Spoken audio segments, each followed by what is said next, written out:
তুমি শ্মশানে পড়ে আছো কেন? শ্রীবাস,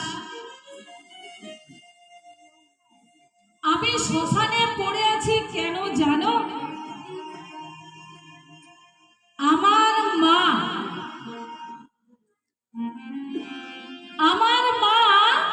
এখনো গুরু মন্ত্র দীক্ষা নেয়নি,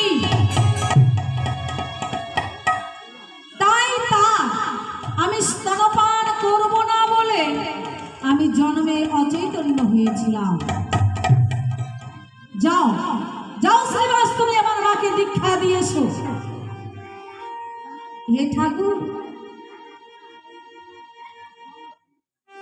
তুমি যে জগতের গুরু, আমি হব তোমার মায়ের গুরু?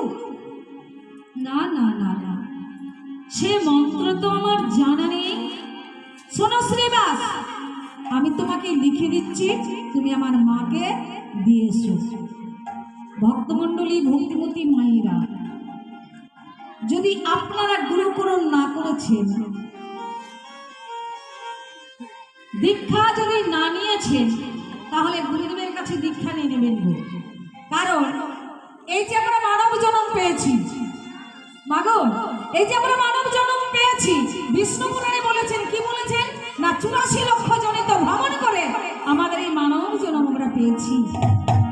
1 লক্ষ নয় মা, 2 লক্ষ নয়, 84 লক্ষ জনিত ভ্রমণ করে আমাদের এই মানব জন্ম আমরা পেয়েছি। তাই পদকর্তা বলছেন, কি বলছেন, বড় সাধনা